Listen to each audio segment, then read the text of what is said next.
குடும்ப பிளவுகள் பிரச்சனைகளுக்கு அடிப்படையான காரணம் என்ன தெரியுமா? ஈகோ. நான் எவ்வளவு பெரிய ஆள், என்ன மதிக்க இல்ல. இந்த ஒரு விடயம் மூமினிடத்தில் இருக்கவே கூடாது.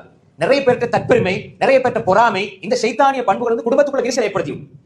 நல்லா பேசி பழகிருப்பாங்க, குடும்பத்தோட நெருக்கமான உறவுகள் தான், எல்லாரும் நெருக்கமா, சாச்சி சின்னமா நல்லா நெருக்கமா இருப்பாங்க. சைத்தான் வந்து பிடிப்பான். எப்படி பிடிப்பான்? இவங்க நல்லா பழகி நல்லா பேசிருப்பாங்க. இவங்க ஏதாவது திடீர்னு ஒரு வாகனம் எடுத்தா, ஏதாவது ஒரு காணி எடுத்தா, பேச்சு கொஞ்சம் கொஞ்சம் குறையும். ஏன் குறையும்? ஒன்று அவங்களோட சைட்ல குறைஞ்சால், எடுத்தவங்க சைட்ல குறைஞ்சால் அதுக்கு காரணம் பெருமையா இருக்கும். இங்கால இருக்கிறவங்க குறைஞ்சால் அது பொறாமையா இருக்கும். ரெண்டும் சைத்தான் தான். நாங்க கொஞ்சம் பெருசா வளர வளர வளர சின்ன குடும்பத்தில் இருக்கிற சின்னவங்களை கணக்கெடுக்கிறது இல்ல, வசதி இல்லாதவங்களை கணக்கெடுக்கிறது இல்ல. நாங்க குடும்பத்துல இருக்கிற கொஞ்சம் நோமலா இருக்கிறவங்க கணக்கெடுக்கிறனால இந்த பெருமை இது அழிவை தரும். அல்லது அவங்க நல்லா இருக்கிறது எங்களுக்கு பார்த்துட்டு எங்களால் ஜீரணிக்க இல்லாத இது பொறாமை. இதுவும் உங்களுக்கு அழிவை தான் தரும். பொறாமைப்பட்டா அழிவு உங்களே ஆரம்பிக்கும். ஏன்னா இந்த குடும்ப உறவுல இந்த பொறாமை பொதுவா ஊர்லயே அது இருக்கக்கூடாது. யாராவது ஒரு நல்ல பிசினஸ் செய்யறாரு, நல்லா இருக்கிறாரு, நல்ல செல்வாக்கோட இருக்கிறாரு, நல்ல அந்தஸ்தோட இருக்கிறாருன்னா அதை பார்த்து பொறாமை. காரணமே இல்ல.